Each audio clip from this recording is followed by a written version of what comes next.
Right now, on the tracking monitors at the Pentagon, there is a mathematical reality redefining the entire power doctrine of the United States Navy, and it is not in our favor. Look at the two names dominating the water: USS Gerald R. Ford and USS Abraham Lincoln. The construction cost for the hulls and machinery alone amounts to $13 billion. When you add nearly 200 combat aircraft and the escort ships, we are talking about floating fortresses worth the GDP of a small nation. But folks, on day 6 of this crisis, the world's most powerful weapons are performing an act that no mainstream news outlet wants to admit bluntly. They are retreating. The Navy calls it prudent strategic positioning. But the reality is that both carriers are operating hundreds of miles from the Iranian coast, further than necessary for optimal airstrikes. The reason is not an enemy submarine fleet or a conventional air force. These $13 billion fortresses are backing away from an enemy we cannot defeat with raw power. Rapid launch anti-ship ballistic missiles, which analysts have nicknamed Squirters. The presence of aircraft carriers was designed for deterrence, to pull close and crush an opponent with a dizzying sortie rate. But when an adversary possesses the ability to launch missiles so quickly that every satellite reconnaissance system is neutralized by time, the carrier is no longer a tool for power projection. It has become a billion-dollar target trying to survive by keeping its distance.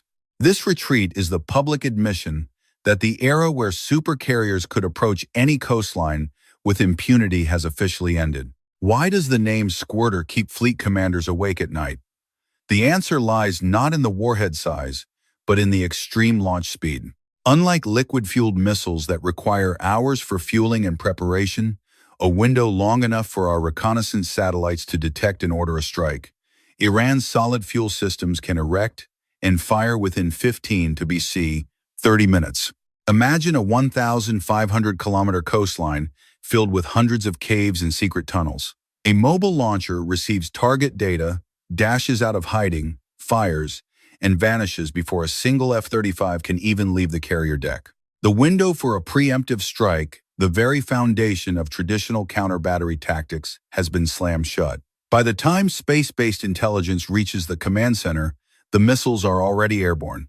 This agility has completely stripped away the precision reconnaissance advantage the U.S. Navy has spent decades building. To stop a salvo from these rapid launchers, we would need to strike hundreds of square kilometers of coastline simultaneously, a task no military on Earth has the coordination or munitions volume to execute effectively.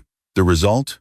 Dozens, if then hundreds, of enemy mobile launchers remain a constant threat, forcing our carriers to accept a humiliating reality. We cannot kill them before they fire. Tonight, the rules of defense have been inverted. It is not the stronger side that wins, but the faster side that holds the edge. Go deep with me into the hardware of this nightmare. The Khalij Fars, Persian Gulf, missile is not a crude weapon. It carries a 650-kilogram warhead and plunges toward its target at speeds exceeding Mach 3 in the terminal phase. Imagine this: an object weighing over half a ton, traveling at 3 times the speed of sound. At that velocity, its kinetic energy alone is enough to cleave a destroyer in half, even if the warhead fails to detonate. What worries American military engineers the most is the guidance system. The Khalij Fars uses inertial guidance in the midcourse, but as it begins its descent, it activates an electro-optical seeker to autonomously find and home in on massive moving targets at sea.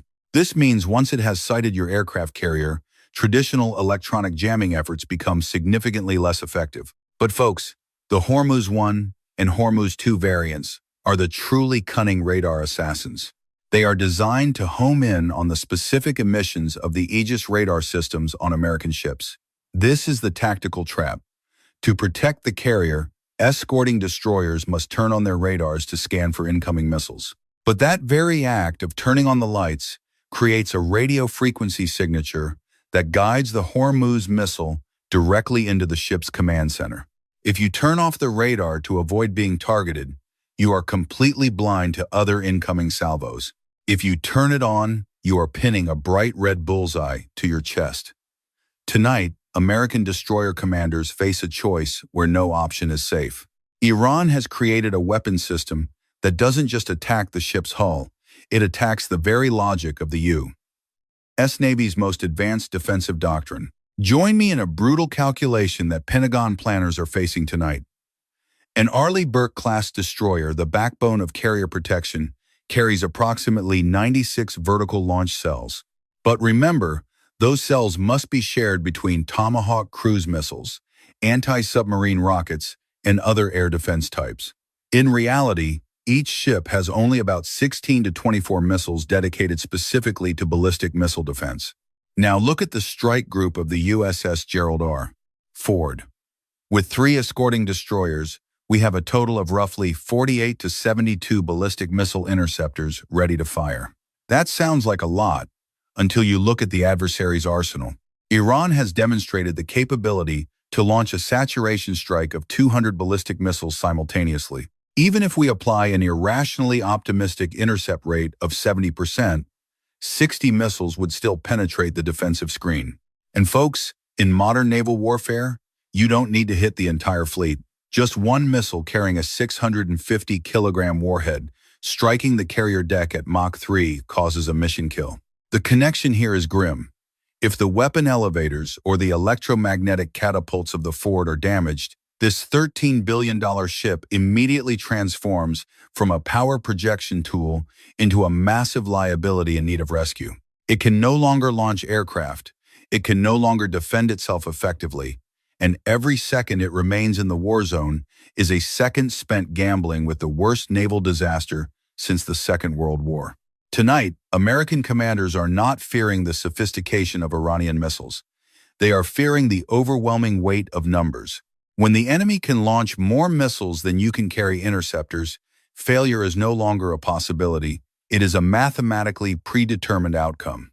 Look at this map with me to understand why all our technological advantages are being strangled by the very geography of the Gulf. A carrier normally requires a safety buffer of hundreds of miles in all directions to effectively operate its long-range defense systems. But folks, in the Strait of Hormuz, where the narrowest point is only 21 nautical miles, that buffer simply does not exist. In the confined space of the Persian Gulf, the fleet's defensive perimeters are compressed from hundreds of miles down to dozens. This means every missile launcher positioned on Qeshm Island or near Bandar Abbas can cover all strategic shipping lanes. When the USS Abraham Lincoln is forced to operate out in the Arabian Sea to avoid the range of Khalij Far's missiles, it is placing itself in a tactical death distance. Too far to deliver lightning strikes, yet still close enough to be a hunted target. The connection here is utterly ruthless for our pilots. When the carrier must retreat hundreds of miles from the coast, each sortie must fly more than double the distance, consuming more fuel and requiring constant aerial refueling support. The sortie rate, the very weapon that made American carriers famous in the wars in Iraq or Afghanistan, is now being severely degraded. Iran has achieved a strategic victory without firing a single shot. They have used the grim geography of the Gulf to push our floating fortresses into a defensive posture, turning a show of force into a costly struggle for survival. Believe me, we are not the only ones watching the retreat of carrier groups in the Persian Gulf tonight.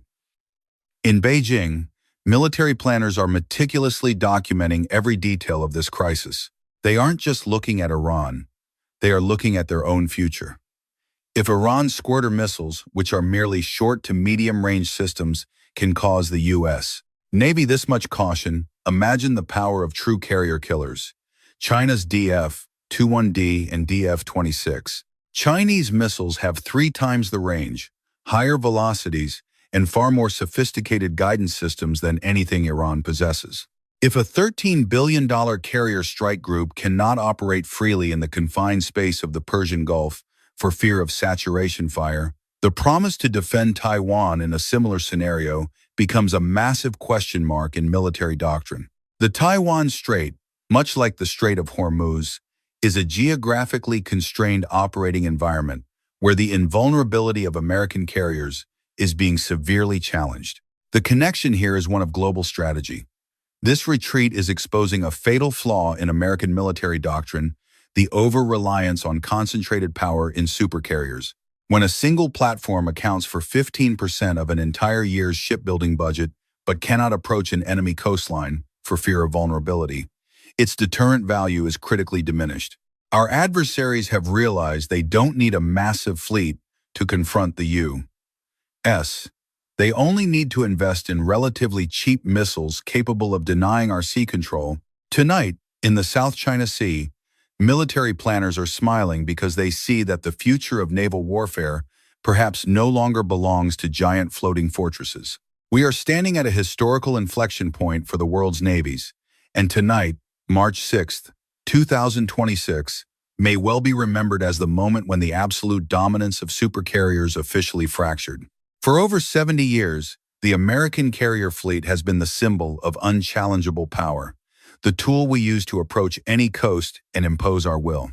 But Iran's Squirter missiles, fast, cheap, and numerous, have proven that a $13 billion platform can be neutralized by a simple calculation of saturation fire. The billion-dollar question facing Washington tonight is, are we continuing to invest in obsolete billion-dollar liabilities? Defense contractors and their supporters in Congress are still calling for more Ford-class ships, despite the real-world evidence that they are retreating for self-preservation instead of executing their missions. Institutional inertia is preventing us from admitting that the future of naval warfare perhaps no longer belongs to concentrated power fortresses, but to distributed systems, submarines, and unmanned platforms, things that can survive in an environment saturated by ballistic missiles. The final connection here is a chilling warning. If the United States Navy cannot adapt to this new reality in the Persian Gulf, we will be utterly helpless against the far more sophisticated systems of China in the Western Pacific. The retreat of the carriers is not just a temporary tactical adjustment, it is an epical, strategic shift. We cannot continue to pretend that nothing has changed while the distance between our carriers and enemy shores grows ever wider. It is time to change the doctrine, or accept that our symbols of power will only be expensive paper tigers watching from afar while history is rewritten by those who are faster and cheaper.